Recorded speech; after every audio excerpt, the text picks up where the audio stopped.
nos involucramos en una buena conducta de salud, que es alimentarse de forma saludable. A ver, hicimos un poquito de actividad física, nos movimos, así que vamos entonces a continuar, ¿ok? La investigación clínica y translacional y la conducta humana es ahora una gran estrategia para la prevención y promoción de la salud. O sea, este tipo de investigación se convierte en una gran estrategia, en una herramienta que todos los profesionales de la salud tenemos para hacer cambios en las conductas de salud. Así que como es una buena estrategia para lograr cambios y mejorar la salud de poblaciones, yo le voy a presentar el modelo de investigación translacional, no tanto desde las ciencias biomédicas, sino para guiar investigaciones relacionadas a la conducta humana. ¿Ok? Y es muy similar al modelo biomédico, pero tiene ciertas diferencias que son necesarias y prácticas para realizar investigaciones en la conducta humana. Así que este modelo es presentado por Doherty y Conway en el 2008.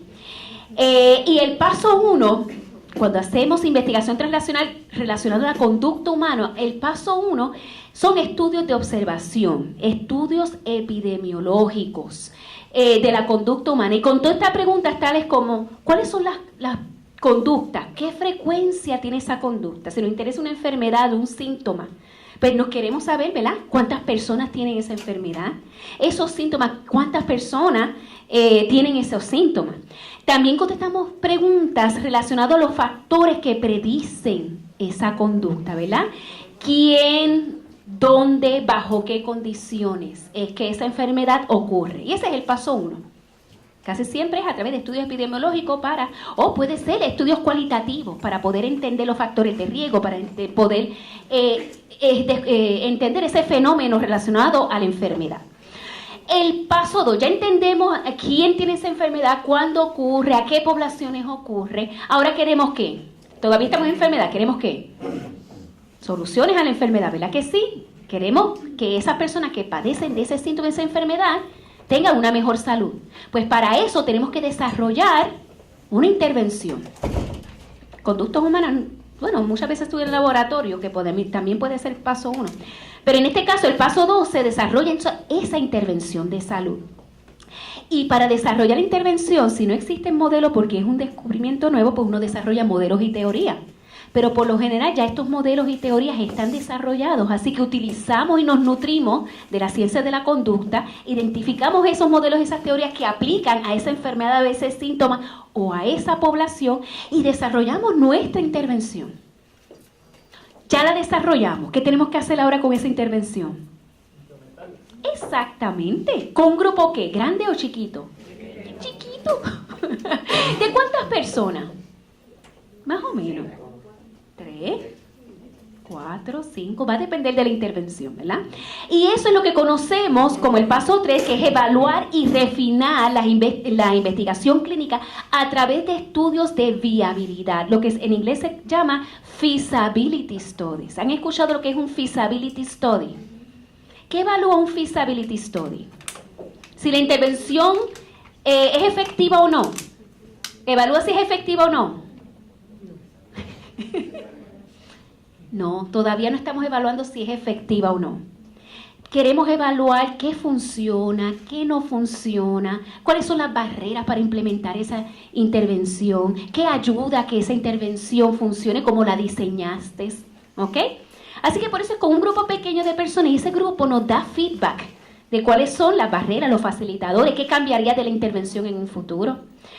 Y entonces, una vez la aprobamos con un grupo pequeño de personas, que todavía no podemos decir es efectiva o no, simplemente esas evaluaciones que nosotros estamos utilizando, las entienden las personas. Si es evaluar los síntomas de depresión, y Gustavo utilizando un instrumento que se diseñó en España, esas palabras de ese instrumento, ¿la entendieron estos pacientes o estos participantes? Así que para eso son los estudios de viabilidad, para identificar esos instrumentos que son adecuados, cuáles instrumentos no funcionaron o quizás no recogen ese logro, ese outcome que queremos. Y eso es lo que conoceríamos como T1, traslación a humanos, los estudios de feasibility, de viabilidad. muy necesario para refinar esa intervención. Así que hacemos cambios basados en lo que observamos como investigadores y basado en la retroinformación que nos dan los participantes y los pacientes. Y la refinamos. Así que estamos listos para el paso 4. Y el paso 4 es evaluar en ensayos clínicos, pero en ambientes ¿cómo? ¿Reales o controlados? Controlados. Aquí sí hacemos, ¿verdad?, estos ensayos y entonces administramos la intervención a un grupo, a otro grupo administramos quizás una intervención estándar, no la nueva que usted diseñó, o un grupo control no se le administra ninguna intervención y al final comparamos, ¿verdad? Si hubo un impacto. Ahora sí estamos evaluando la efectividad de esa intervención con grupos grandes, ¿ok? Muestra representativa. Y todavía tenemos que hacer una evaluación comprensiva de esa intervención que se diseñó y volvemos a refinar la intervención. El paso 5 puede ocurrir concurrente con el paso 4 o estudios posteriores. Y con esa intervención que administramos un grupo grande, queremos identificar cuáles son los moderadores de esa intervención que afectan el éxito. Eso contesta preguntas como, ¿para quién esta intervención es efectiva? ¿Las intervenciones son efectivas para todo el mundo? ¿Verdad que no? Y lo sabemos con los medicamentos, que es el ejemplo desde el modelo clínico, ¿verdad? A algunas personas le funcionan y otras no. Igual las intervenciones relacionadas a conducta, hay personas que se van a sentir maravillosamente bien, van a hacer cambios de conducta, y hay otras personas que nunca jamás van a dejar de fumar o nunca van a hacer ejercicio, ¿ok? A pesar de haber participado de esta intervención. Así que tenemos que determinar para quién funciona. ¿Es más efectiva en hombres o en mujeres? ¿Es más efectiva para personas jóvenes o para personas mayores? ¿Es más efectiva a los que están en mayor riesgo de esa enfermedad, los que están en riesgo moderado o los que están en riesgo leve? ¿Ok? Así que tenemos que identificar. Y una vez identificamos para quién esa intervención es más efectiva, ¿qué hacemos? Tenemos ¿qué hacer con la intervención? Volverla a refinar para que funcione para la mayor cantidad de personas, tomando en consideración esos moderadores de la intervención. Y ya en el paso 6, evaluar la intervención entonces en diversidad de escenarios clínicos, en diversidad de poblaciones. Y aquí en estos modelos utilizamos mucho el método de investigación llamado los Pragmatic Clinical Trials o los ensayos clínicos pragmáticos, que esos son ensayos clínicos randomizados, pero en el escenario real. Aquí el control en el ambiente pues no es posible. Así que vamos a administrar la intervención, un ejemplo, una intervención para prevenir enfermedades cardiovasculares se va a administrar donde estén los médicos. Si los médicos están en la comunidad, ahí se administra. Si los médicos están en el hospital, ahí se administra. Si los médicos están en sus clínicas, ahí se administra. En escenarios reales y vemos otra vez si es efectivo o no, y entonces determinamos si la intervención entonces se va a adquirir como una práctica de salud a través de las políticas de salud, ¿verdad? Y que llegar a las poblaciones. La meta a largo plazo, en mi trayectoria, ¿verdad? Cada uno de ustedes tiene una meta a largo plazo y tiene una área de interés en particular. Mi área de interés son los viejos. Y desde que yo nací, yo creo que a mí me gustan los viejos, así que yo estaba bien enfocada que esa iba a ser mi línea de investigación. Bueno, no sabía que era de investigación, pero mi línea de servicio al menos, ¿verdad?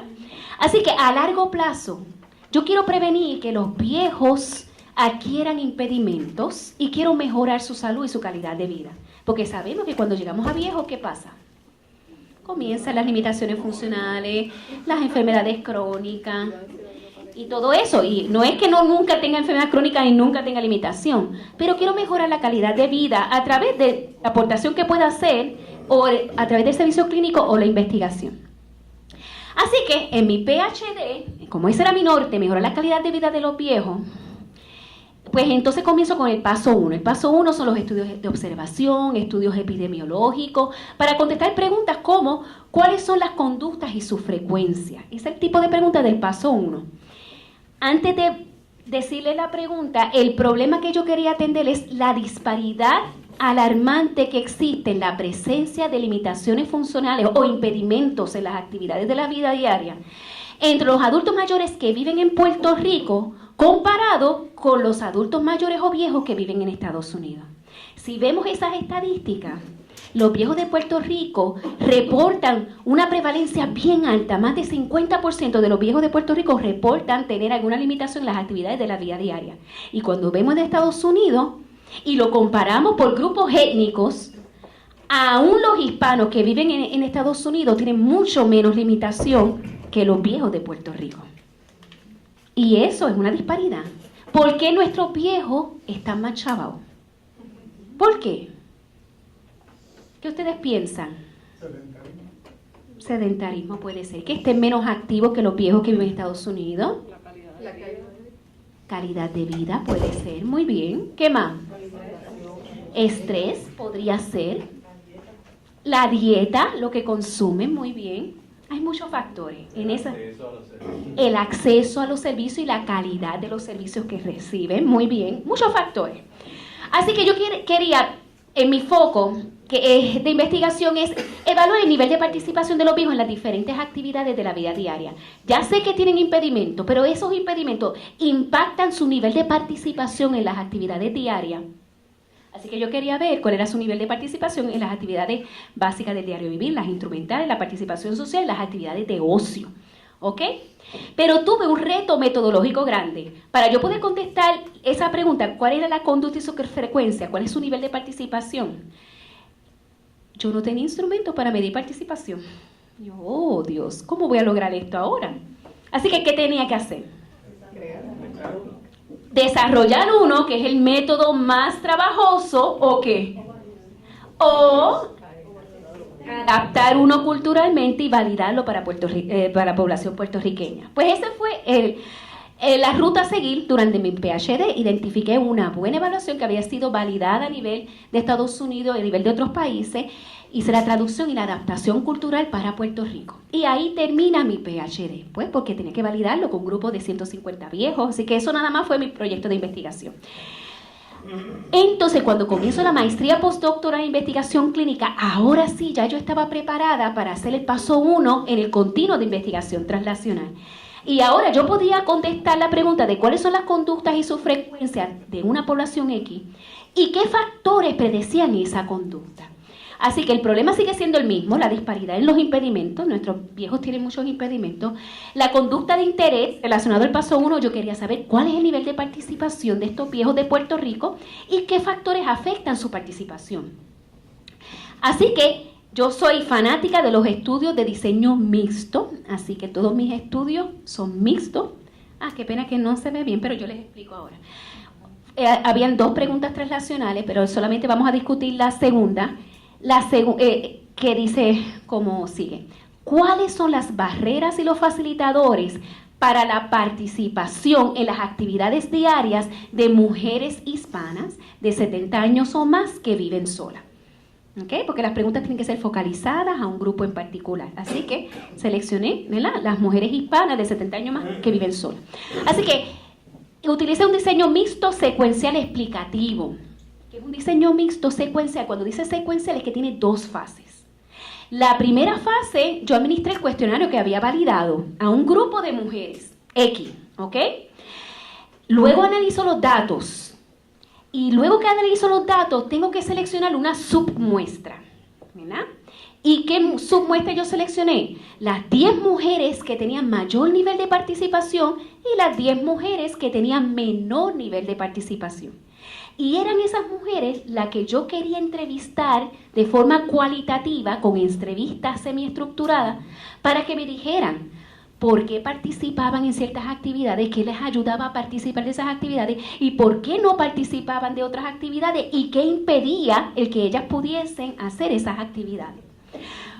Los resultados de este estudio, estos fueron, ¿verdad?, quizás los más relevantes, que las barreras de nuestras mujeres para participar en actividades diarias, obviamente tiene que ver, lo número 1 es limitación física. Mientras mayor limitación física tú tienes, mayor barrera tú vas a tener para participar. Pero no es la única razón, porque en el grupo de las más activas había mujeres que estaban más limitadas que mujeres que estaban en el grupo de las menos activas. Así que no era el único criterio el tener el impedimento físico.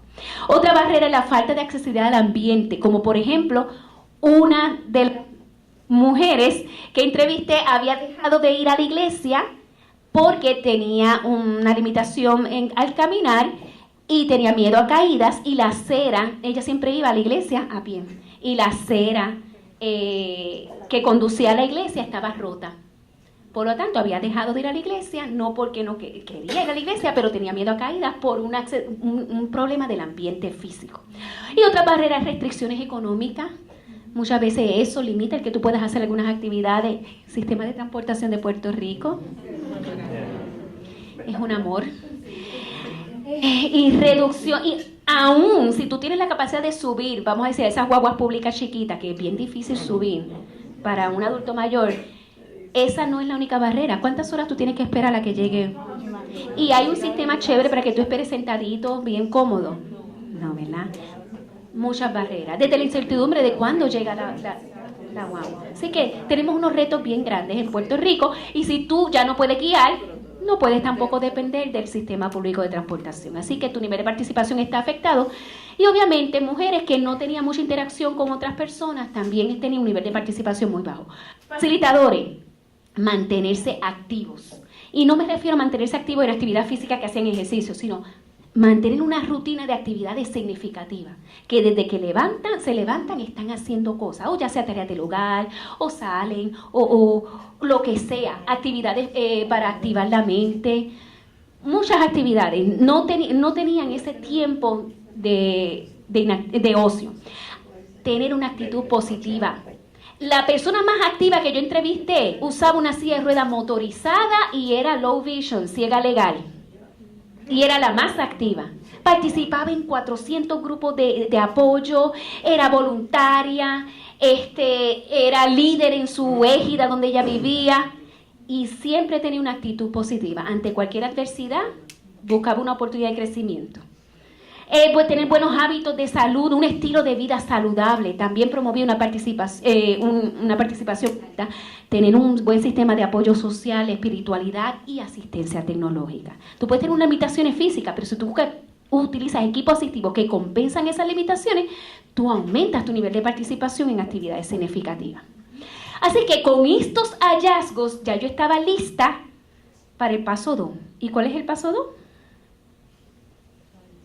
Ya entendí la conducta, ya sé cuáles son las barreras y los facilitadores. Ahora tengo que hacer ¿qué? Exacto. Ya yo tengo la información que necesito para diseñar una intervención. Así que me seleccioné una intervención que tenía que ver con estilos de vida saludable, porque había ausencia de intervenciones grupales en Puerto Rico dirigidas para viejos y que sean preventivas.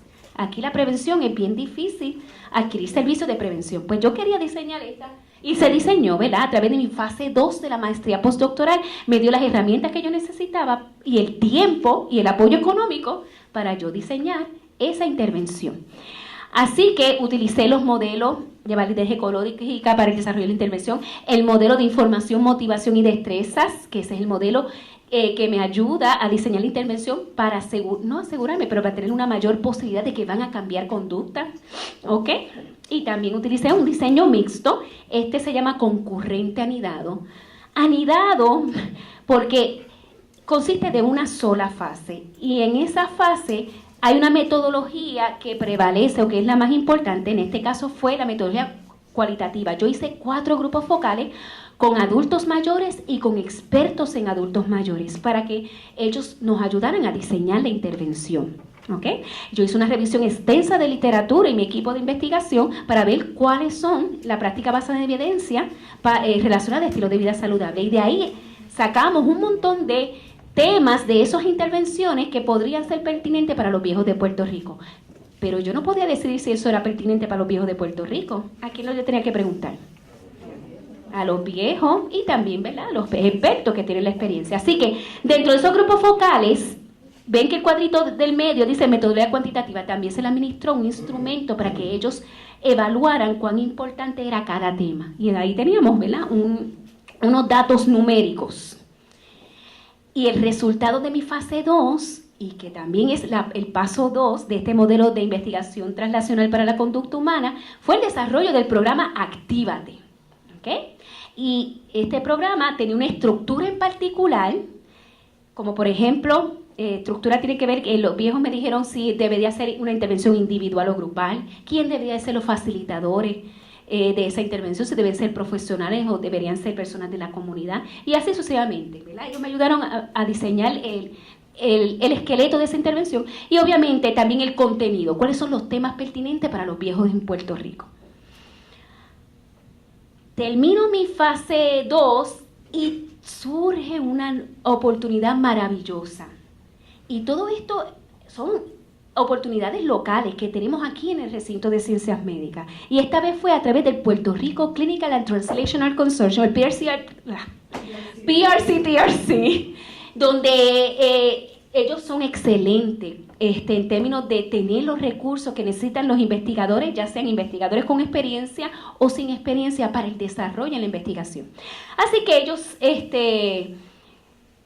ofrecen, ¿verdad?, a los que quieran solicitar un request for support para establecer una colaboración académico-comunitaria para reducir las disparidades de la salud, pero no podía ser en cualquier área. Ellos tenían unas áreas de interés, así que ellos estaban buscando propuestas dirigidas a atender disparidades de la salud en las áreas de HIV, cáncer, desorden neurológico y enfermedades cardiovasculares. En la investigación uno tiene que ser ¿qué?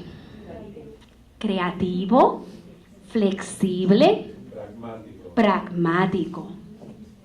Explícame lo que es pragmático.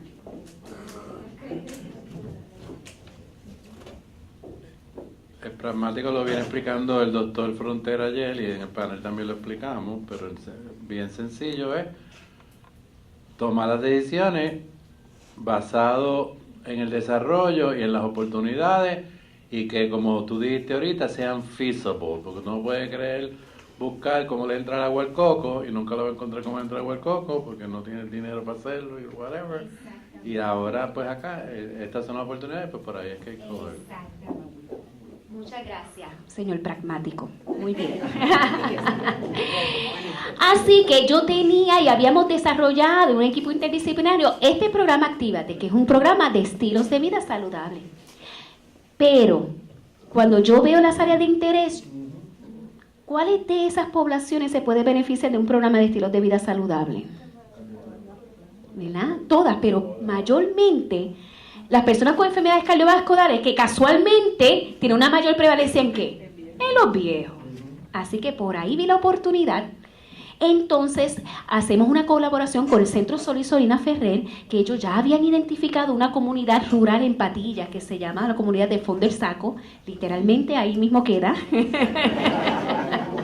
Y habían hecho un estudio de Universidad hermoso donde identificaron que esa comunidad había muchos viejos, no tenían una vida activa, estaban aislados, no tenían servicio, ningún tipo de servicio, y era una población perfecta para llevar un programa de estilo de vida saludable. Así que nos unimos, establecimos esa colaboración académico-comunitaria. Como era fondos para un solo año, eran $7,000. De esos $7,000 había que pagar mi descarga académica, había que pagar a Sol y Sorina Ferrer, había que dar incentivo a la comunidad. Pues fue un proyecto pequeño, un estudio cualitativo, y ese estudio fue dirigido aquí. Ya teníamos una intervención, pero ¿era para enfermedades cardiovasculares precisamente? No. Ese estudio entonces ¿era para qué?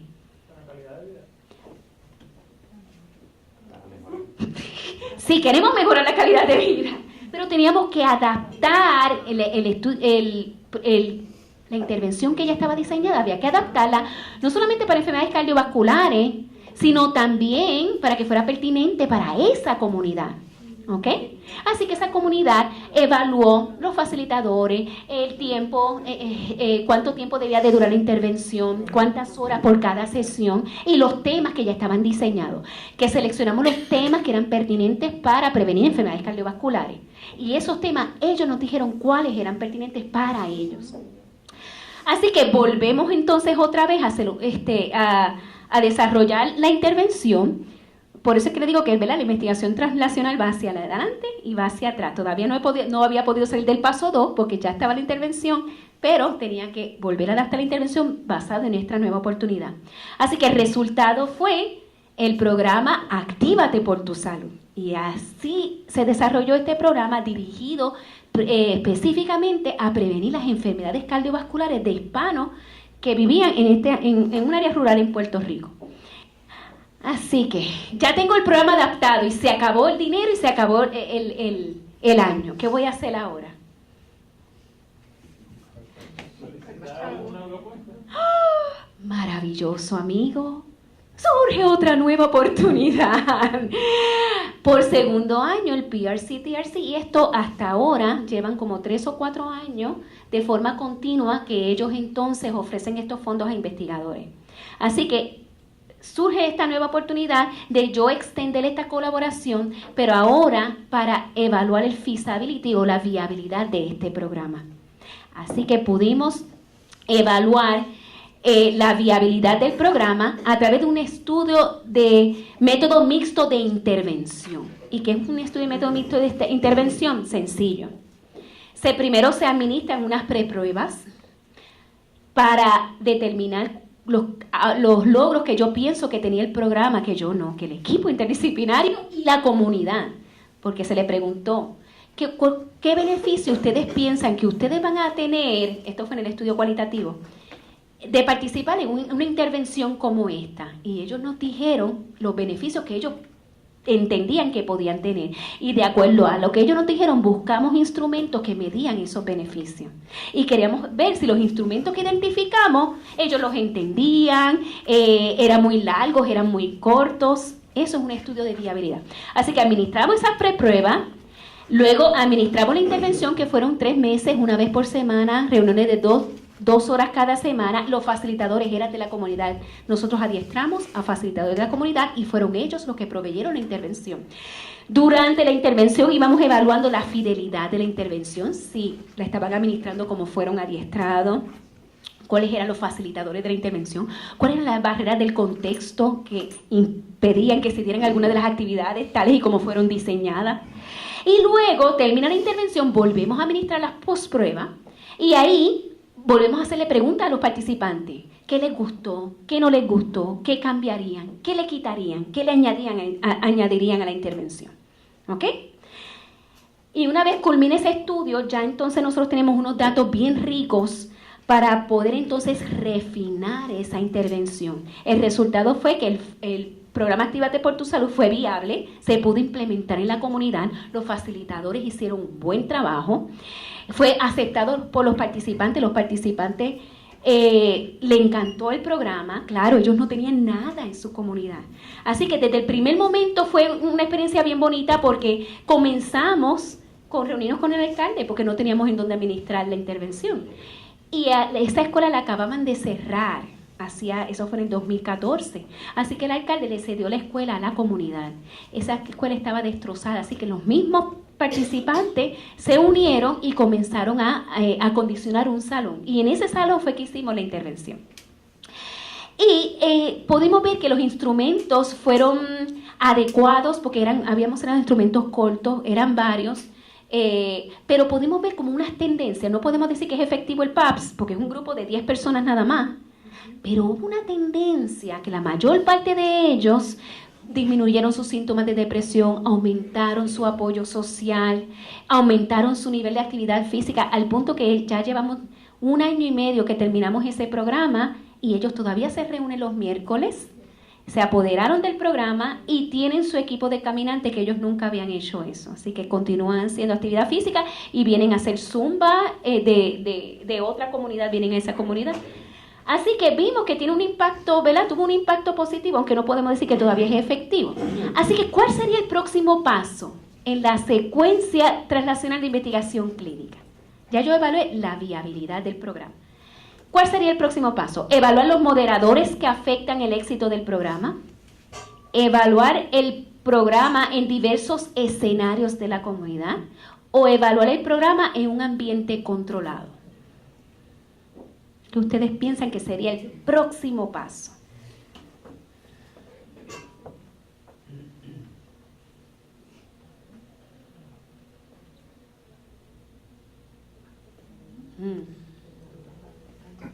Hay opiniones divididas.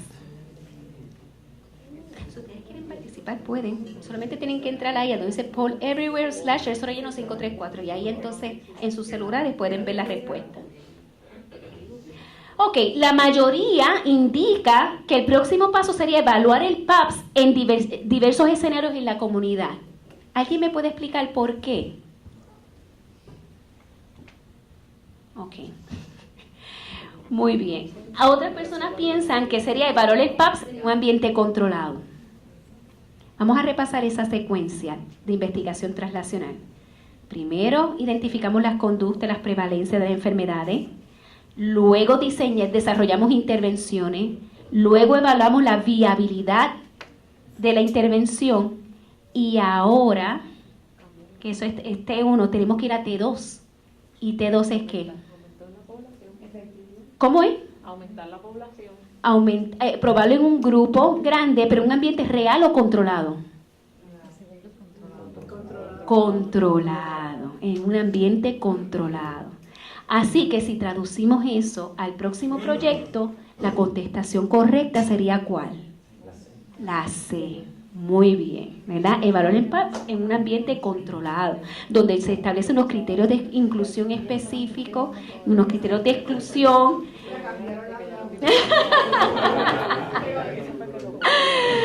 Ok, y luego entonces uno lo evalúa con diversidad de poblaciones en escenarios reales, que ya serían los escenarios de la comunidad real. ¿Ok?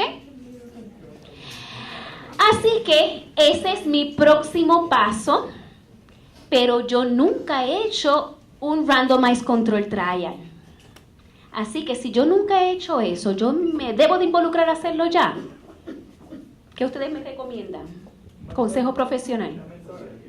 Una mentora sería un mentor, muy bien. Una buena alternativa que tenga mucha experiencia y que me pueda, ¿verdad?, guiar en ese proceso. Pero como buenos investigadores, nosotros estamos constantemente buscando oportunidades de crecimiento profesional y desarrollo.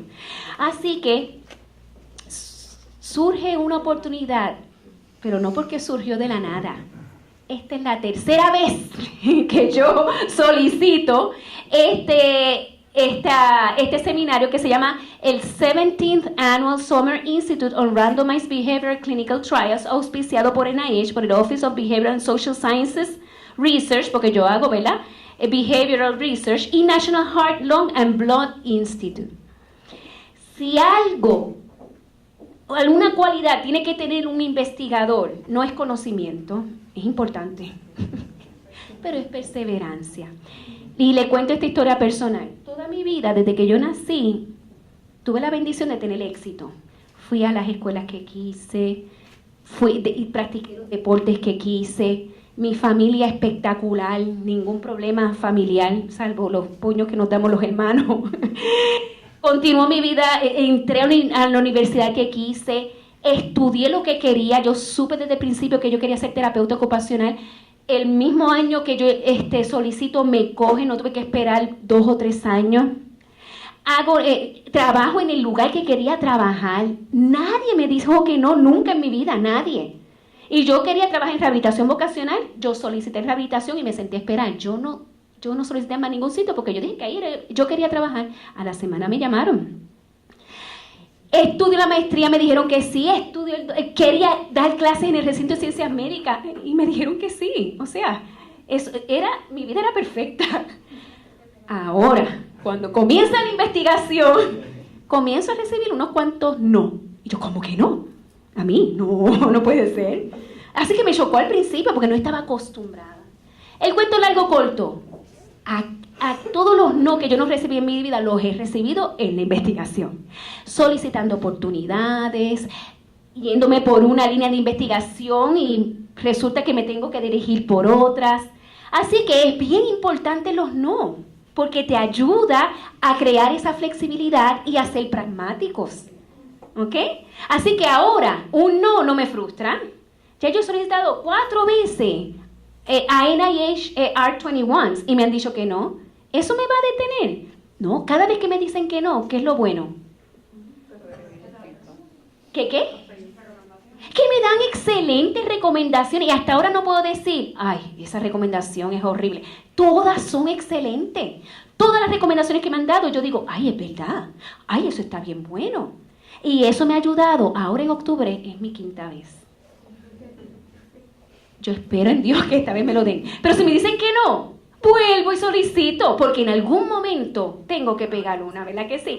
Y ahora voy bien blindada, ¿verdad? Con muy buenas recomendaciones, excelentes colegas interdisciplinarios, para lograr, ¿verdad?, hacer un estudio que continúe apoyando mi meta final. Mi meta final no es el reconocimiento. Mi meta final es mejorar la calidad de vida de mis viejos en Puerto Rico. Porque nuestros viejos están marginados. Nuestros viejos están enfermos. Y esto no se proyecta que va a mejorar si nosotros mismos no hacemos algo. Porque el gobierno no va a hacer nada. Estados Unidos no va a hacer nada. Tiene que ser nosotros, la comunidad. Ellos tienen que depender de ellos y de su comunidad y de nosotros que podemos, desde nuestras profesiones, colaborar en ese proceso. Así que esta es la segunda parte y la última de este taller. Y es que vamos a repasar, para aquellos que ya saben hacer preguntas de investigación, pero vamos a repasar cómo se hace una pregunta de investigación utilizando el modelo de PICO y los diferentes tipos de preguntas de PICO que podemos hacer. ¿Quién ha escuchado hablar sobre PICO? Una persona, 2, 3, 4, 5, 6. Muy bien. Así que vamos a repasar para aquellos que han escuchado sobre eso, y para los demás, pues vamos a conocer un modelo que nos va a ayudar a guiar una buena pregunta de investigación translacional. PICO viene de la letra P, que es la población, la I, que es la intervención, la C, que es la comparación, y la O, que es el outcomes. Vamos a ver qué es eso ahora. Ok, la P, población. Esa es la enfermedad que ustedes quieren atender a través de su investigación, o el síntoma que quieren atender, pero también puede ser la queja principal de la persona que ustedes quieren atender. Así que vamos a hacer este ejercicio práctico. Esto es una pregunta de investigación. Esa pregunta la vamos a repetir para que ustedes puedan identificar en esa pregunta los diferentes componentes del PICO. ¿Okay? Vamos a identificar en esta pregunta la P y la voy a leer en voz alta. El programa Actívate por tu Salud resulta en un mayor aumento en la salud psicosocial, actividad física, consumo de frutas y vegetales e indicadores clínicos en comparación con el cuidado médico estándar en hispanos entre las edades de 30 a 50 años que viven en el Caño Martín Peña en riesgo moderado a enfermedades cardiovasculares. ¿Cuál sería la P de esta pregunta de investigación? Hispano. Entre las edades de 30 y 50 que viven en el Caño Martín Peña y... Exactamente. Esa es la población. No son los viejos que viven en Patillas, no que viven en Cagua. Es esa población. Así que la P comenzaría desde hispanos en adelante. Esa es la población con esas características. Muy bien. Vamos a ir entonces a la I. Ay, ¿qué pasó ahí? Bueno, la I es intervención. Esto como que no está funcionando. Ok. Está bien, como ella quiera. Y es intervención, ¿verdad? Y eso es el tratamiento que ustedes le están brindando a ese grupo, a esas personas. También puede ser medicamento, la intervención, puede ser una prueba diagnóstica. Ustedes desarrollaron una prueba diagnóstica o adaptaron una evaluación y quieren compararlo con un gold standard, ¿verdad? Ya una evaluación que existe. Pero a lo mejor la que ustedes diseñaron es mejor que la que existe para diagnosticar ciertos síntomas o lo que sea, ¿verdad? Así que vamos a ver si podemos identificar la I en la misma pregunta de investigación. ¿Cuál ustedes piensan que sería la I? El programa Actívate por tu Salud. Esa es la intervención que yo quiero ver. ¿Cuál es el impacto de esa intervención en esa población? Muy bien, hasta ahora estamos perfectos. La comparación es la alternativa propuesta. ¿Okay? No es la intervención que tú quieres ver el impacto, sino lo vas a comparar con qué, con algo que existe o con un grupo control. Si es una prueba diagnóstica, pues tú quieres compararlo con qué. Si es una nueva prueba que tú diseñaste, pues ¿cuál es la que típicamente se usa? ¿Está bien? ¿Cuál sería la comparación? El cuidado médico estándar. Muy bien. Excelente. Hasta ahí estamos bien. Los outcomes. El outcome es el resultado que se quiere lograr después que uno administra esa intervención, ese tratamiento, ese medicamento, esa inyección. O si es una prueba diagnóstica, ¿cuál es lo que estamos diagnosticando? Si lo diagnostica de forma adecuada, con mucha sensitividad, ¿verdad? Alta sensitividad y especificidad. Así que, ¿cuál sería el outcomes? Física, ¿qué más? Consumo de frutos y vegetales, psicosocial e indicadores clínicos. Todos esos outcomes. Indicadores clínicos, dígame ejemplos de indicadores clínicos. Presión arterial, colesterol, hemoglobina, glicosilada, ¿verdad? El azúcar, todo eso. Ok, bien. Estamos entendiendo. Sencillo. Excelente. Pues dependiendo del tipo de pregunta son los componentes que va a tener, del pico que va a tener cada pregunta. Podemos hacer preguntas solamente de fenómeno. Fenómeno tiene que ver con ciencias básicas, vamos a decir de la conducta. Y el paso 1, básicamente. Podemos tener tipos de preguntas de factores de riesgo o las causas de las enfermedades. Podemos tener preguntas de la frecuencia o prevalencia de algún tipo de síntoma o enfermedad. Preguntas relacionadas a diagnóstico o preguntas relacionadas a intervención, que fue la que vimos, una pregunta relacionada a intervención. Vamos a ver cómo luce una pregunta relacionada a un fenómeno. El fenómeno investiga las situaciones que podemos observar. Observamos como ciertos patrones o ciertas cosas que muchos pacientes exhiben ese fenómeno, ¿verdad? Ejemplo, cosas que observamos del examen físico, rasgos físicos que observamos que ciertas personas con cierta condición tienen ese mismo rasgo físico. ¿Ok? O algo relacionado a historial de salud o barreras para la conducta X o Y.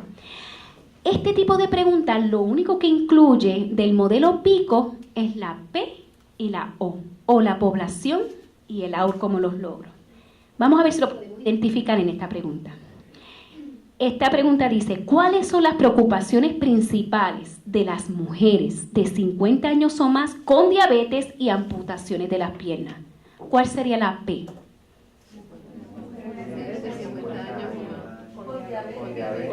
Exacto, todo eso. Mujeres 50 años más con diabetes y amputaciones en la extremidad inferior. Muy bien. ¿Y cuál sería el outcome? ¿Las qué? Las preocupaciones principales. Ese es el fenómeno que queremos investigar. ¿Cuáles son sus preocupaciones principales? ¿Ok? Muy bien. Siempre vamos a tener la misma población aplicado a diferentes tipos de preguntas. Estas preguntas en el área de etiología o factores de riesgo lo que buscan es identificar cuáles son las causas de esas enfermedades o las causas de esos síntomas. ¿Ok? Y este tipo de preguntas sí incluye todos los componentes de la pregunta PICO. Por ejemplo, el tener plan de gobierno, del gobierno, comparado con tener plan privado, aumenta el riesgo de amputaciones de extremidades inferiores en mujeres de 50 años o más con diabetes. ¿Cuál es la población? Con diabetes, ¿verdad que sí? Muy bien. ¿Cuál sería la intervención?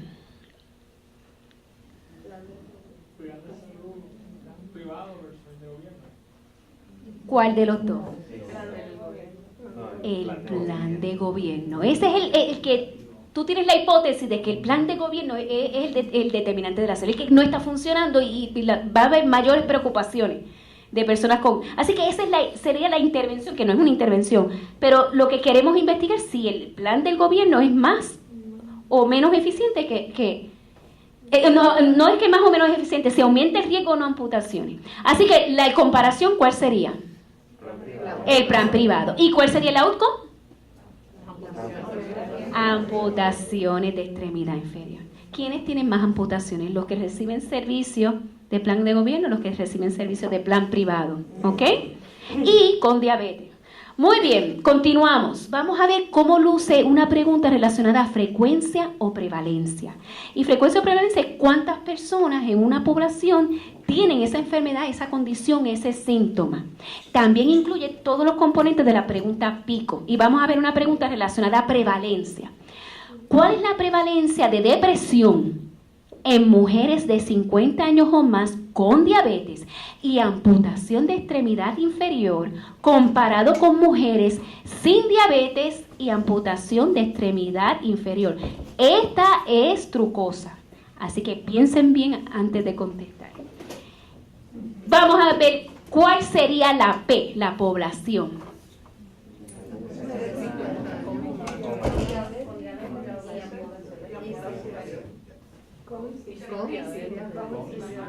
Ok, vamos a ver. Mujeres de 50 años o más. That's it, tú dices. Con diabetes.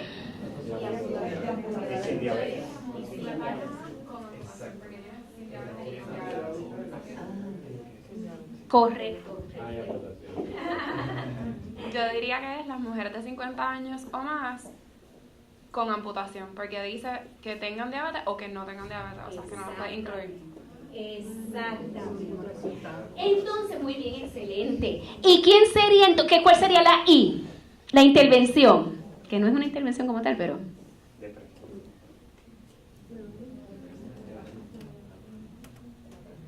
Que tengan diabetes. Esa sería la I. ¿Y cuál sería la comparación? ¿Que ella dijo? Las que no tienen diabetes. ¿Y cuál sería el outcome? Depresión. Le dije que era trucosa. Porque la I no necesariamente es una intervención, sino que es lo que el fenómeno que yo hipotetizo de qué es lo que está afectando o provocando esa enfermedad. ¿Ok? Y esto es una pregunta relacionada al diagnóstico. ¿Ok? O de cuán precisa es una prueba para medir un constructo, un síntoma, una enfermedad en particular, comparado con diferentes... utilizar esta prueba en diferentes poblaciones o utilizar esta prueba comparado con otra prueba que es la prueba típica que se usa para diagnosticar X o Y cosa. Y esta es la pregunta. ¿Es una evaluación de autorreporte tan precisa, y por precisa me refiero con igual o mejor sensitividad y especificidad, como la evaluación por observación para diagnosticar problemas de función física en mujeres de 50 años o más con diabetes y amputación de extremidades inferiores? ¿Cuál sería la P? Muy bien, ahí estamos claros que la diabetes es parte de la población. Así que son mujeres de 50 años o más con diabetes y amputación de extremidad inferior. ¿Cuál sería la I? Ok, yo quiero probar. La I. Muy bien. No, tú no vales, tú sabes mucho. La I. El que diga. El autorreporte. ¿Ustedes saben lo que es una evaluación de autorreporte? Tú le preguntas a la persona y la persona te contesta. Pero queremos comparar si eso es tan preciso como una evaluación de observación. No es lo mismo yo preguntarte, ¿tú tienes dificultad al caminar? ¿Cuánta dificultad? No. ¿Cuánta dificultad tú tienes al caminar? Dime. Mucha. Versus yo observar cómo tú caminas y yo entonces otorgar una puntuación de cuánta dificultad yo observo cuando tú caminas. ¿Qué ustedes piensan? ¿Una evaluación de autorreporte es igual o más sensitiva que una por observación? ¿No?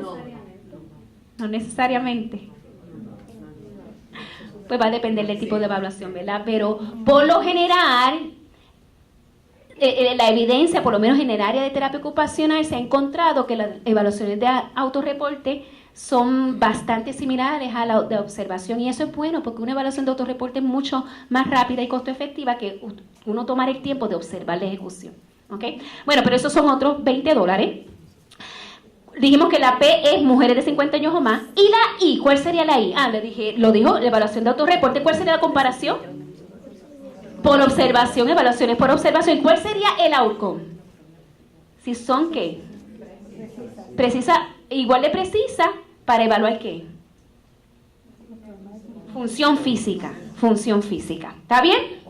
Ok, bien. Y la pregunta, vamos a repasar, pero ya ustedes son expertos en hacer una pregunta pico de intervención. Esta pregunta dice, ¿un programa de estilos de vida saludables resulta en una mayor reducción en los síntomas de depresión en comparación con el cuidado médico estándar en mujeres de 50 años o más con diabetes y amputación de la extremidad inferior? ¿Cuál sería la P? Exactamente, mujeres de 50 años con diabetes y amputación. La intervención está clara, ¿cuál es? El programa de estilo de vida saludable. ¿Y cuál sería la comparación? Cuidado médico estándar. ¿Y el outcome? Reducción de síntomas de depresión. ¡Excelente! Ya están totalmente preparados y con las destrezas necesarias para hacer sus preguntas de investigación. Un detalle. Yo veo que algunas personas lo imprimieron. Vamos a trabajar con este formulario. No importa si no lo imprimieron, vamos a ver cómo podemos adaptarlo.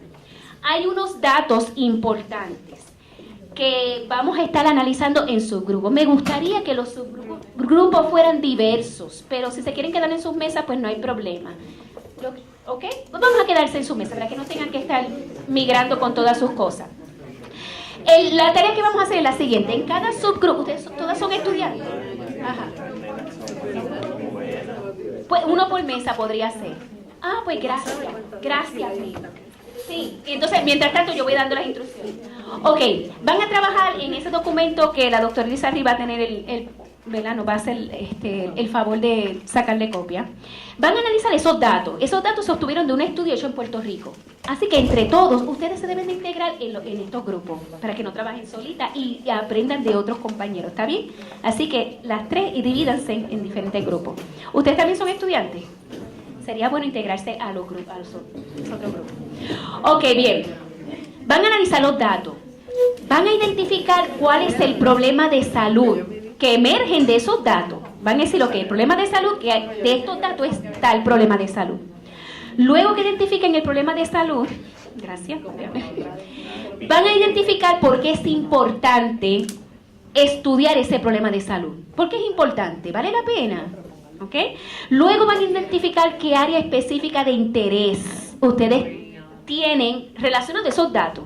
Si quieren trabajar con algo relacionado al diagnóstico de ese problema de salud, o si quieren administrar una intervención inventada, puede ser inventada para ese problema de salud, o si quieren estudiar un fenómeno relacionado a los factores de riesgo a ese problema de salud. Así que ustedes van a identificar en dónde van a focalizarse: intervención, diagnóstico, factores de riesgo, sí, cómo no. Una vez como grupo decidan eso, luego entonces van a definir su pregunta de investigación utilizando los componentes de PICO, ¿ok? Identificando primero qué población van a atender, si van a ser niños, adultos, viejos. Intervención, pero intervención desde la perspectiva de la pregunta. Si es de diagnóstico, pues la intervención. Si es de factores de riesgo, ¿cuál es la intervención? Y así sucesivamente. La comparación y los outcomes. Una vez identifiquen todo eso, luego entonces escriben su hermosa pregunta de investigación translacional y después van a identificar si su pregunta que acaban de escribir es de fenómeno, es de prevalencia, es de factores de riesgo, de diagnóstico, que ya lo habían determinado anteriormente. Y por último, ¿qué tipo de traslación responde esa pregunta? Si es T1, T2, T3 y T4. Estamos. En lo que llega la doctora Lizarri, le voy a poner los datos. Y los datos son los siguientes. Esos son los datos que ustedes van a analizar. ¿Ok? Después que analicen estos datos, van a identificar el problema de salud pública.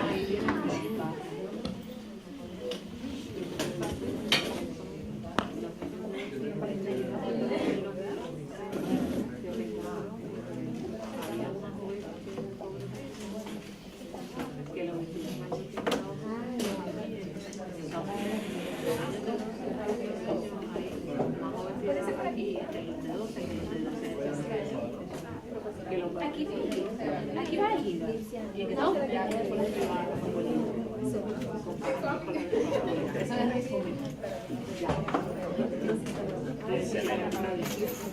Niño obeso de 12 a 19 años. De 12 de 19 años. Ah, Y que tiene que estar haciendo durante el 2011. Eso fue lo que yo entendía.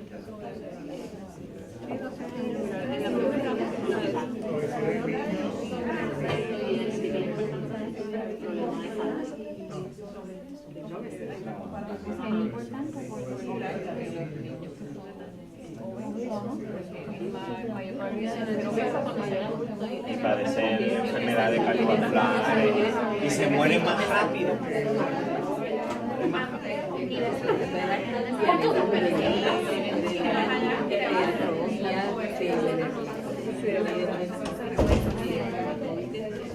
Gracias por ahí. Ajá, dice para que escriba.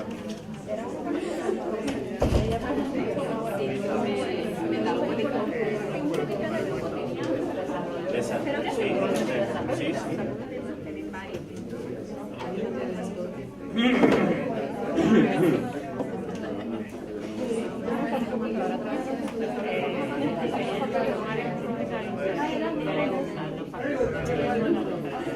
Un pana se llama Fran Antonio y me pregunta si hay De la anatomía. Yo lo vi en diciembre. En diciembre. Creo que sí. Creo que lo puso. Pero es que comen más fácil. En los niños de hambre porque no hay chavo y se mueren de hambre. Tienen las cosas más se los entretienen, actividades sedentarias que lo que no tienen dentro en la realidad amable. Entonces, porque el papá tiene su pieza.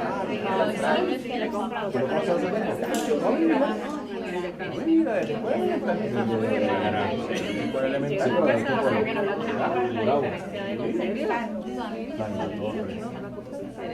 Llegó abogado cuando estábamos como en cuarto grado, quinto, algo así. Y de ahí para abajo,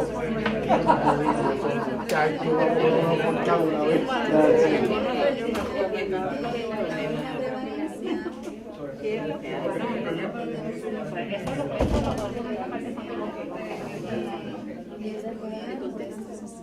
No, bueno, el contexto social es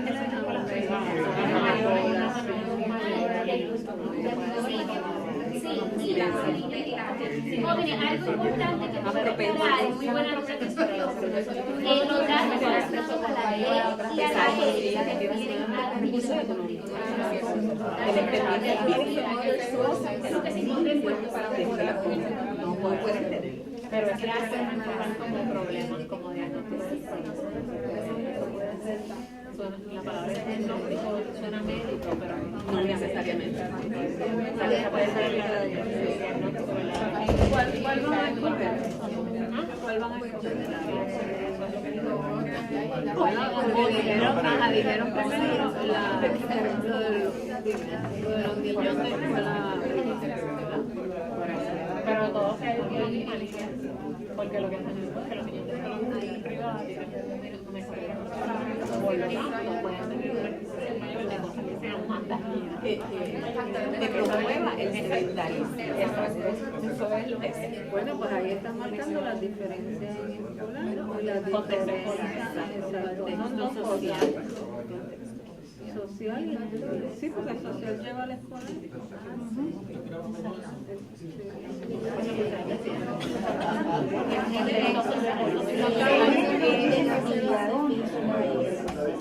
Está aprobado.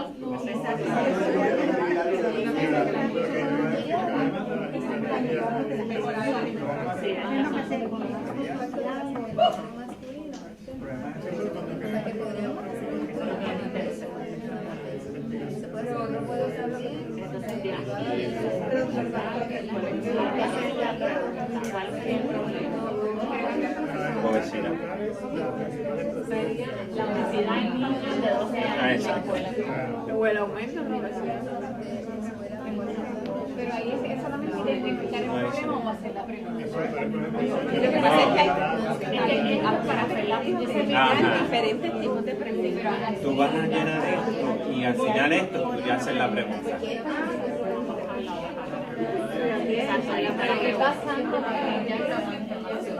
Exacto, sí, basándote en esto. Y de repente. El problema es que los niños de 12 años De escuelas públicas y privadas. El aumento de la obesidad. Los niños No. y pacientes crónicos en general son los niños de 12 años que tienen Esa es la. Pero de escuelas privadas en Puerto Rico. Pero lo que pasa es que, porque la población de escuelas privadas están tocando la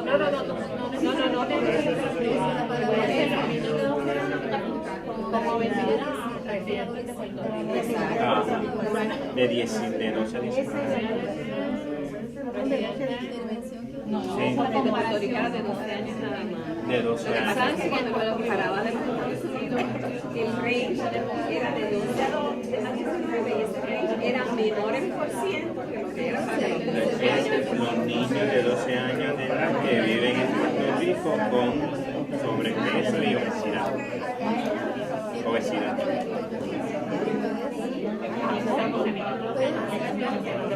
Exactamente. De intervención. La intervención.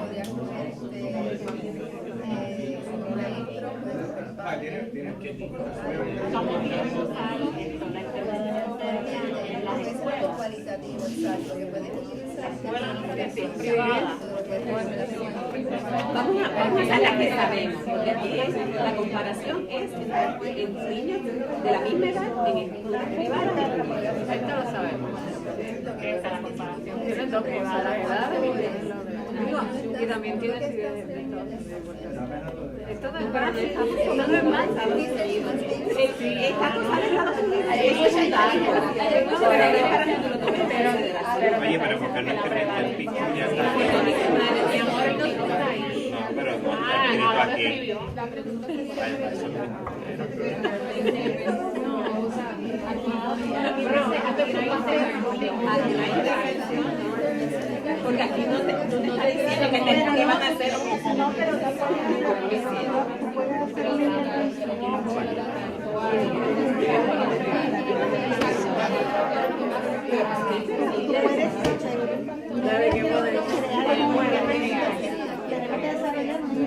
Por eso es lo que es ahora lo que le queda decir.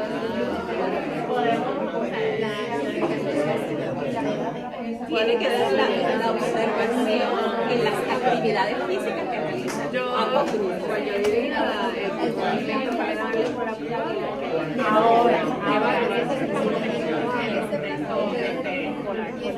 si nos vamos a tener que haya movimiento social, no solamente tiene que ser, si comparamos lo que era el comedor en la privada y en la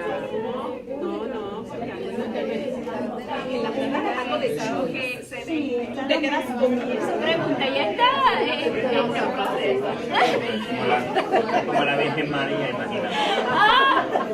Por ejemplo, porque si no, No puedo.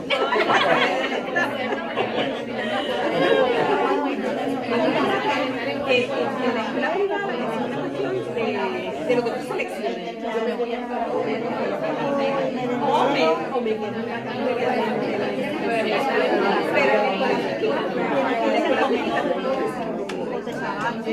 sí, bueno, lo que pasa es que la pregunta, te voy a dar el punto de vista que el evento le da. Pero ayer que yo me hice, no es yo estaba pensando que hay en el comedor y que hay en el comedor. también está la cuestión de que tú puedes comer todo. Consecuentemente, el porciento Ahí estamos entonces. déjame decirte, yo comía en escuela intermedia de pizza. Yo era así. Pero tú sabes la cantidad de actividad física. Tú sabes, yo y nada más de la escuela a mi casa y a mi casa y a mi escuela porque si no está completamente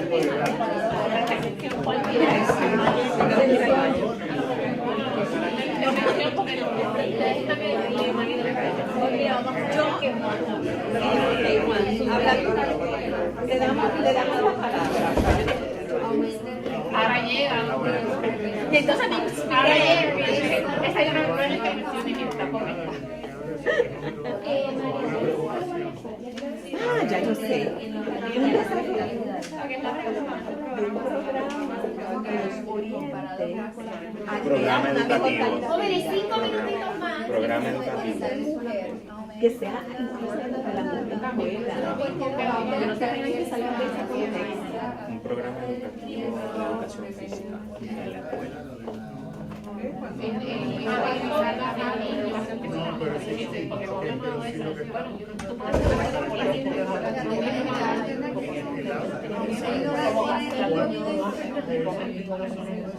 O sea, de nutrición. Y exactamente. ¿Qué pasó?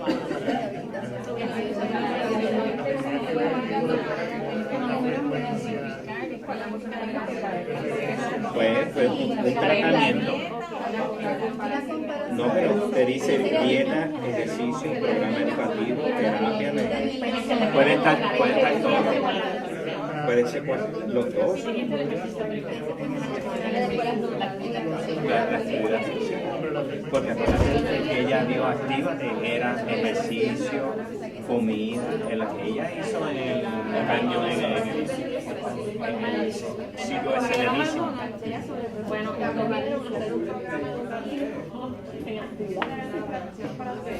Actividad física y nutrición. Yo hago por los dos. Porque tú no vas a hacer un buen ejercicio si no te alimentas, pues te vas a fastidiar. Exacto.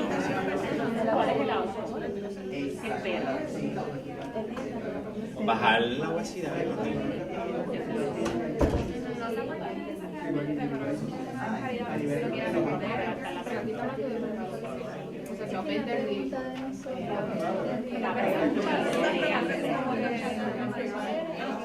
si un plan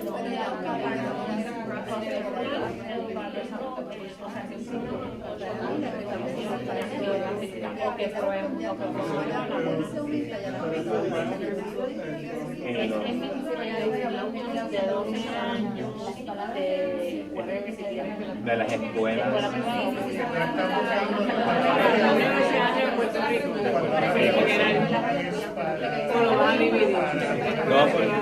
No, niña por poquito, porque entonces vas a hacer un comparativo de privadas y públicas, lo del seguro médico. tiene que estar Ajá. tiene que estar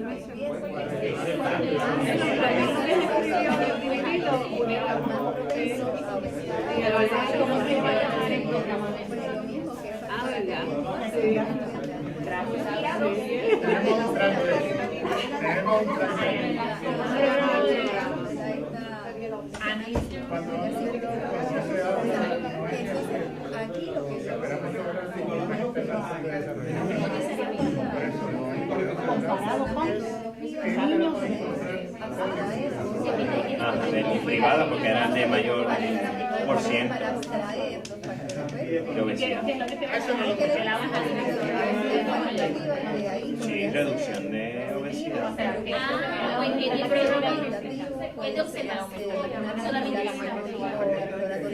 Sí, pero ese es mi tratamiento. El programa de actividad, el programa. La intervención.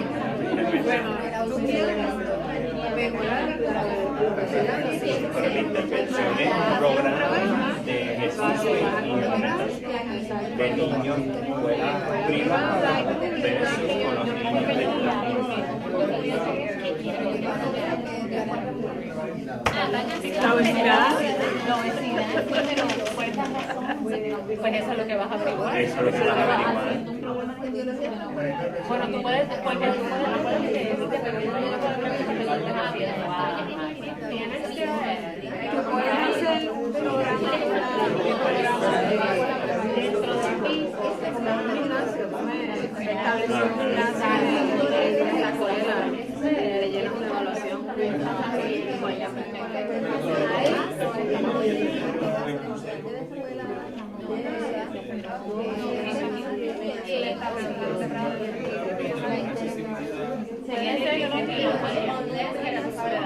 Doctora, mi preocupación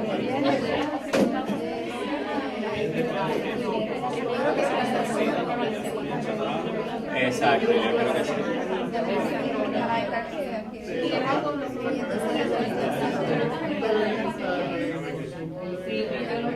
Había uno que era bien parecido. No es que prevalencia y frecuencia. ¿Cuál es la causa de la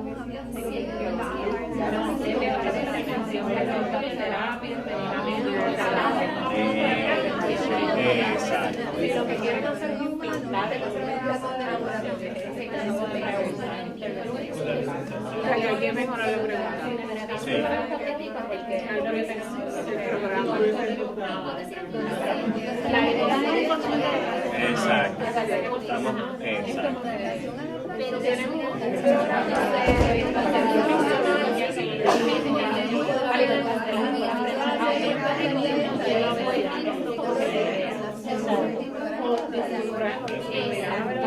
¿cuál va a ser la intervención?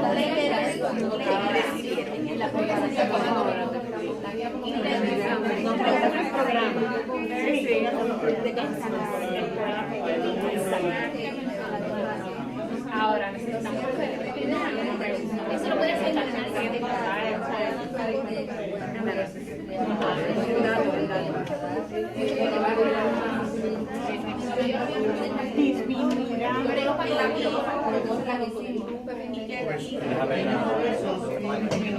el establecer un programa de salud.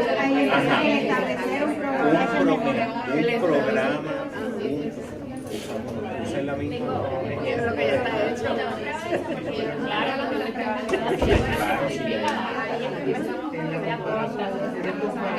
de salud, programa de ¿cómo se llama? Orientación nutricional. Eso mismo, que tiene la No,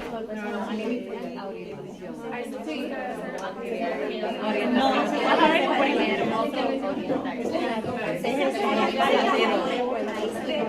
sí, pero después tú vas a ver, hay que clasificar eso. Estamos arreglando. No, fíjate, yo pensaría cuál es la prevalencia de obesidad en niños de 12 años.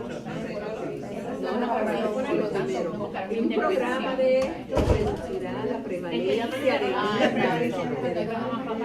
Sí, sí, pero no, sí, pero es el estilo de redactar la pregunta, entonces cambia el estilo porque te está dando,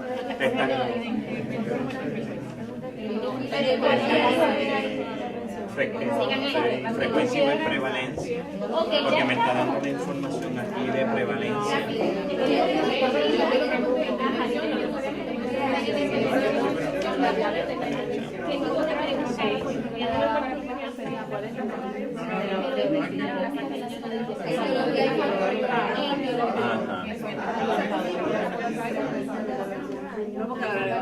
Luego se resignó eso. ¿Cuál es su hipótesis? Eso es falso. La intervención es una o luego de participar en un programa Ajá, exacto. de participar. De que ya quieren establecer un programa en la escuela, luego de participar. No. Ah, pues intervención es Espérate. porque es lo que ustedes piensan que no es causa de eso. Así que eso ustedes piensan que va a causar la enfermedad. La comparación es Pero luego de participar en un Es que si yo hago un programa, yo voy a orientar, pero primero se orienta. Recuerda que en la escuela, por ejemplo, pusieron un cuadrado y para tu ir a gimnasio te van a dar una hoja de elección y van a evaluar tu salud, te van a dar un consejo de ejercicio, un tipo de alimentación. A eso es que yo voy. ¿Cuál van a ser los cambios? de salud. Pero sí, es un programa de salud física y nutrición. Ajá, y nutrición. La letra parece un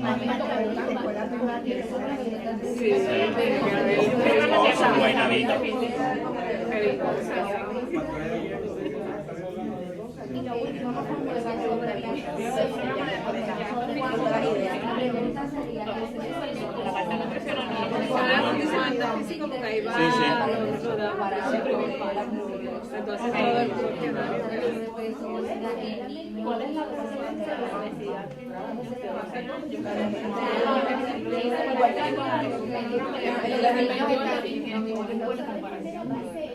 En comparación versus niños de 12 años de escuela de pública en Puerto Rico.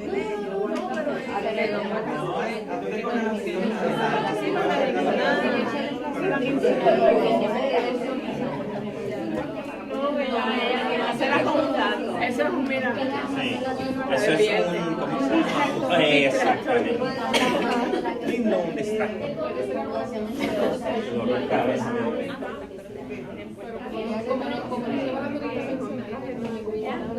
Bueno, yo creo que se nos está acabando el tiempo, jóvenes. Hasta donde llegaron no importa, porque podemos completar en el programa. ¿Está bien? Ok, bien.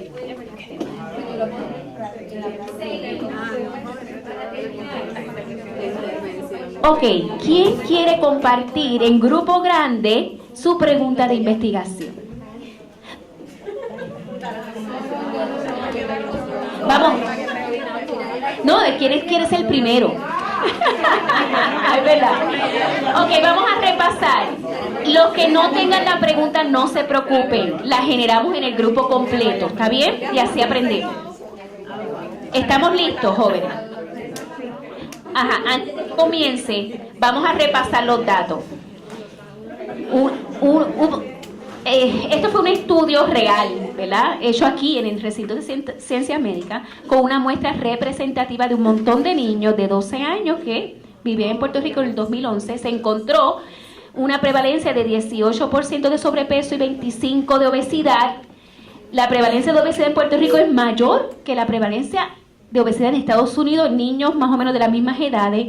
Los varones están en mayor riesgo de obesidad que las niñas, y los niños de escuelas privadas tenían mayor prevalencia de sobrepeso que los niños de escuela pública.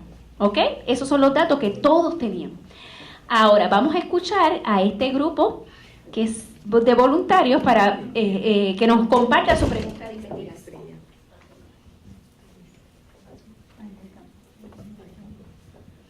Bueno, básicamente la pregunta donde llegamos es, ¿verdad?, ¿cuál sería el impacto de un programa de orientación sobre nutrición adecuada a niños de 12 años o más en el resultado a reducir la prevalencia de sobrepeso y obesidad en comparación con aquellos que no se exponen al programa? Ok, bien. ¿Cuál sería la P? Niño de 12 años o más. ¿Cuál es la I? La orientación. Ok, programa de orientación sobre nutrición. ¿Y la comparación? Lo que no se expone. Lo que no se expone, muy bien. ¿Y el outcome? La prevalencia. Disminuir la prevalencia de sobrepeso y obesidad. Quizás el outcome es disminución, no es la prevalencia, porque es un estudio epidemiológico y ustedes están haciendo un estudio de intervención. Ustedes quieren disminuir la media del BMI o de weight, obesidad, ¿ok? ¿Está bien? Sí. Pero muy bien, un aplauso, excelente. Falta la pregunta, ya lo dijimos, ¿verdad? ¿Qué tipo de pregunta es? Intervención. ¿Y qué tipo de traslación es? T2. ¿T2 es con qué? ¿Traslación a qué? A pacientes. A pacientes, muy bien. Se puede adaptar muy bien a T2. Excelente, muy bien, gracias. Ok, ¿qué otro grupo quiere compartir la pregunta de investigación? Ok, vamos por acá. A ver si entiendo la verdad. Olvídate. Ok. La pregunta sería, ¿cuál es la prevalencia de obesidad en niños de 12 años de escuela privada luego de participar en un programa de acondicionamiento físico versus los niños de 12 años de escuela pública en Puerto Rico? Ok, hicieron lo mismo que ellos. Sí, nos estaban escuchando.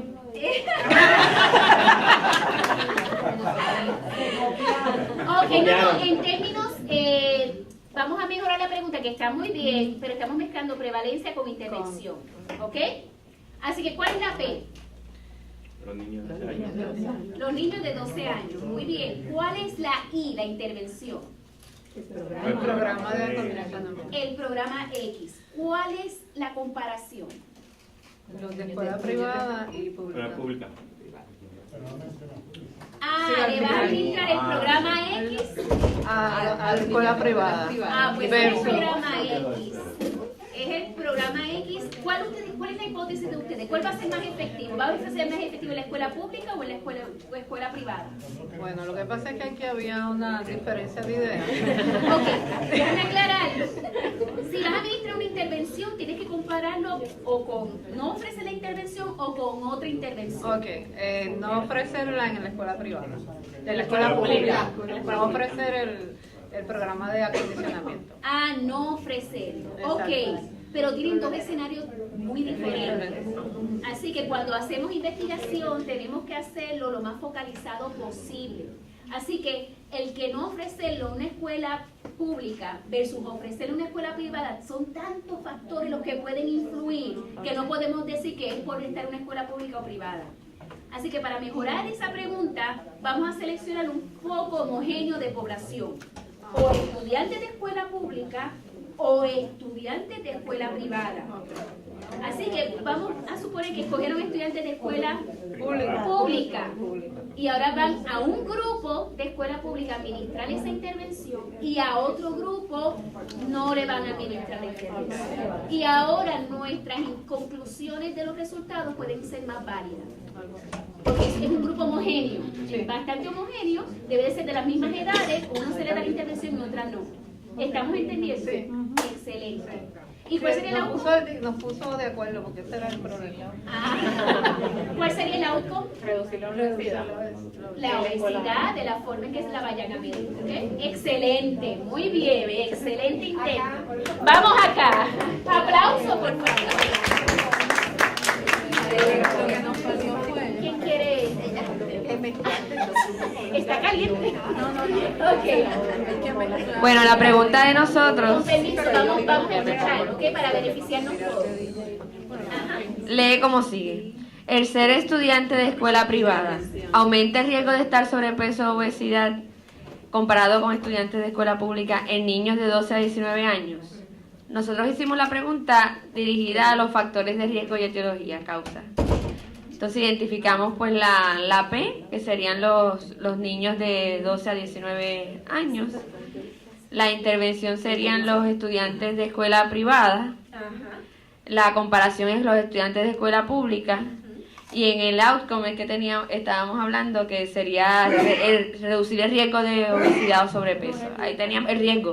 Ahí teníamos un poco de duda en el outcome. Pero reducir los factores de riesgo.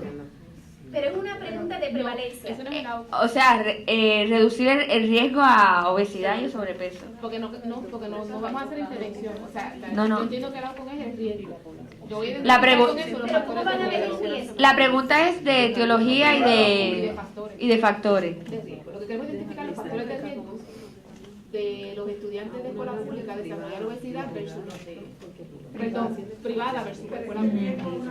Es que está mezclando prevalencia con factores de riesgo. Por eso la pregunta decía, ¿el ser estudiante de escuela privada aumenta el riesgo de estar sobrepeso o obesidad en comparación con estudiantes de escuela pública en niños de 12 a 19 años? Esa era la pregunta. Su hipótesis es que los de escuela privada están en mayor riesgo de obesidad. Exacto. Ok, pues entonces el outcome, Ahí era de que teníamos dudas realmente en el outcome. ¿cuál sería el outcome? Porque queremos identificar factores de Pero riesgo. ¿cómo vas a medir riesgo? Eso no es medible. De factores. Tiene que haber una asociación entre la escuela privada y mayor cantidad de niños con obesidad. Así que tienen que cuantificar el riesgo en términos de obesidad o sobrepeso, cualquiera de las dos o ambas. ¿Okay? ¿Cómo decir el ejemplo? Vamos a siempre es bueno ver los ejemplos y entonces aplicar. Es que nosotros nos dejamos llevar por el ejemplo de la presentación. Por eso mismo lo que estoy diciendo. Pues el ejemplo decía, el tener el plan de gobierno comparado con tener el plan privado aumenta el riesgo de amputaciones de extremidades inferiores en mujeres de 50 años o más con diabetes. Pues siguiéndonos por esa línea, por eso fue que hicimos la pregunta. Amputaciones, pues sí, riesgo de obesidad seguiría mayor cantidad de personas con obesidad. Por eso pensamos eso. Perfecto. Y entonces eso es un tipo de traslación de uno, de dos, de tres. Teníamos duda entre de 3 y de 4. Ok, jóvenes, escuchen. Ellas tienen dudas si su pregunta de investigación cae dentro del continuo de traslación 3 o 4. ¿Qué ustedes piensan? Porque es que la llevamos a T3 porque entendíamos que el grupo era más grande, o sea, el grupo es más grande, no es un grupo pequeño, son más niños, o sea, en escuela privada, pública, la población es más grande. ¿El por eso ambiente vimos, va a ser controlado o va a ser real?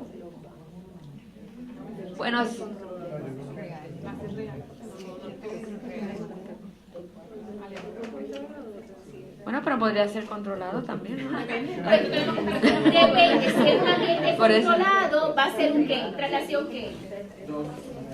2, controlado 2. Y si es real en la práctica, este 3.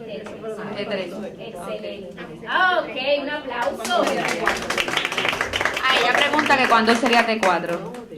T4 es ya hacer cambios a nivel de currículo y todo, y evaluar esos cambios de currículo cuando ya han integrado en el currículo, exactamente.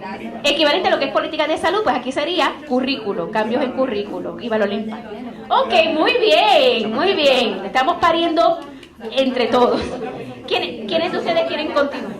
Ok, aquí. Y no natural. Ok, jóvenes, vamos a escuchar para todos beneficiar. Ok, nosotros decidimos el tipo de pregunta de frecuencia o prevalencia. Frecuencia o prevalencia. Ensayos aquí, varios. Quedamos en algo sencillo, no sabemos si está bien, pero para eso es el ejercicio. ¿Con cuánta frecuencia los niños obesos de 12 a 19 años consumen comida chatarra? Queremos evaluar la frecuencia y la prevalencia. Okay, entonces, en lo de, o sea, que no tenemos todo lo de pico, tenemos parte. Okay. Como usted dijo, que puede ser la P o la O, y que no necesariamente tienen que ser todas.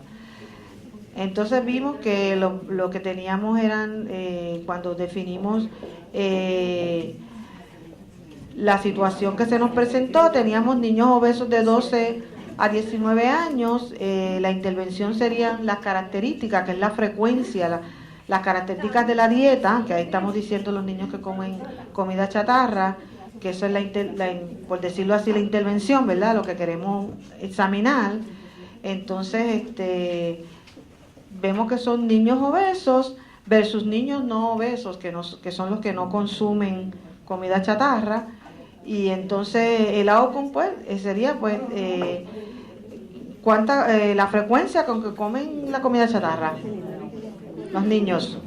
Jóvenes, vamos entre todos a pensar, porque esto no es fácil. No es fácil para nada. No, quédate con el micrófono.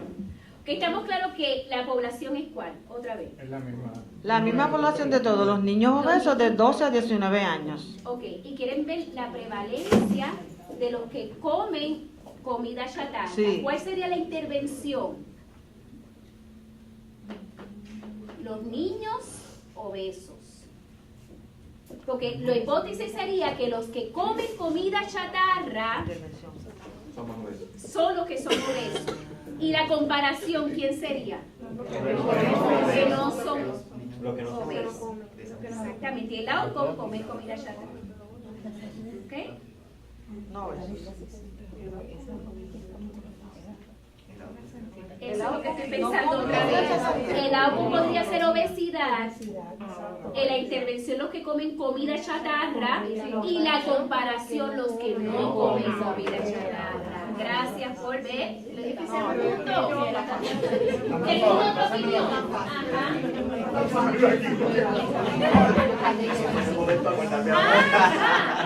Tienen razón. Eso es bien importante. Ya ustedes comienzan con una población obesa. O le quitamos el criterio de inclusión de obesidad para hacerlo como determinamos. O si le dejamos el criterio de obesidad, cambia. Cambia el AUCO. Es cierto, pero nosotros, básicamente, nos fuimos por lo básico. Primero verificar cuánta afecta esa obesidad el consumo de comida chatarra, la frecuencia del consumo pero no estamos haciendo una intervención todavía. No tiene que ver con intervención. El AUCO no puede ser lo mismo que la población. Exacto. El AUCO puede ser obesidad y no puede ser obesidad porque esa es tu población. Exactamente. Así que por eso es que habíamos dicho que la AUCO era la cantidad de comida que ellos estaban comiendo, porque eran obesos y eso es lo que queremos comer, cuánto estaban comiendo. Pero cantidad tiene que ver con que si comes o no comes, o comes mucho o comes poco. Comida chatarra, a eso se refiere. A comida chatarra, ese es su. Pero es importantísimo el punto que trae ella. Así que para mejorar la pregunta, a lo mejor no se deben de concentrar en que la población sea niños obesos, sino en un grupo de personas, en un grupo de niños de 12 años. Aquellos que consumen mucho o poco comida chatarra versus los que no consumen o consumen muy poca comida chatarra. ¿Cuál es la prevalencia de obesidad? O sea, ¿cuál es la prevalencia de obesidad en niños de 12 años que consumen comida chatarra en comparación con los que no comen comida chatarra? ¿Ok? Gracias, Margarita. ¿Cuál es la prevalencia? Por eso es que esto es ciencia en equipo. Entre todos pensamos mejor. Y es confuso, pero al final logramos un AUCO muy bueno. Y vamos entonces al último grupo. Excelente, compañero. Espera, que el micrófono. Es para que no me escuchen. Okay. Puede ser más sentarse con los profesores. ¿Cuál es? Ok, vamos a escuchar, por favor. ¿Cuál es la prevalencia de sobrepeso y obesidad en niños varones de 12 años de escuela privada que poseen plan médico privado en comparación con aquellos que poseen plan médico del gobierno? Está muy bien. Hay que mejorar un aspecto nada más, una repetición. Vuelve a leerla. Vuelve a leerla. ¿Cuál es la prevalencia de sobrepeso y obesidad en niños varones de 12 años de escuela privada que poseen plan médico privado en comparación con aquellos que poseen plan médico del gobierno? Ok. Todos son de escuela privada. Todos son de escuela, es parte de la población. Ok, ¿cuál es la P? Los niños varones de 12 años de escuela privada. De escuela privada. Todos son de escuela privada. Muy bien. ¿Cuál es la I? El plan médico privado. El plan médico privado, que es lo que ustedes hipotetizan, ¿verdad? Es lo que causa obesidad. ¿Y la comparación? Lo del plan médico del gobierno. Del gobierno. ¿Y el AUCO?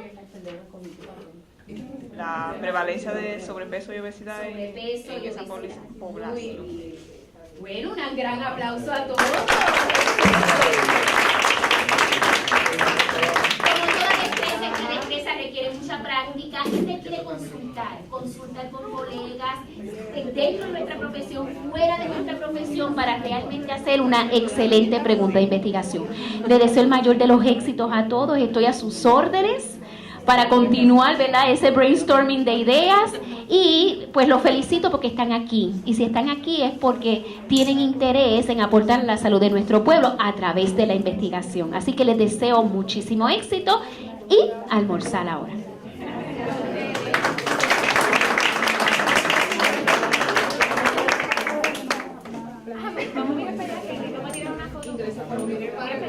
Muchas gracias a todos. En este momento quiero invitar al doctor Rubén García para hacerle un reconocimiento y recordatorio a la doctora Elsa Orellano, ¿verdad?, por su magnífica participación en la mañana de hoy en este taller, y lee el certificado, ¿verdad?, Universidad de Puerto Rico, Recinto de Ciencias Médicas, Universidad Central del Caribe, Proyecto Título 5 Cooperativo, Recinto de Ciencias Médicas, Universidad Central del Caribe. Otorga este certificado a la doctora Elsa M. Orellano Colón por su participación ofreciendo el taller titulado Las profesiones de la salud, fuente de preguntas de investigación clínica y translacional, sexto simposio anual, título 5, 10 de mayo 2017. Gracias, doctora. Un placer.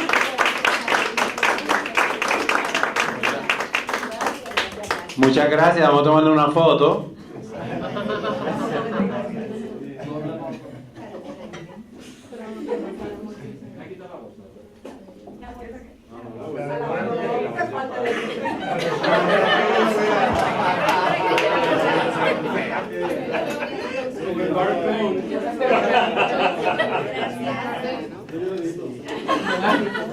Vamos a tomarnos una foto de todo el grupo, todo.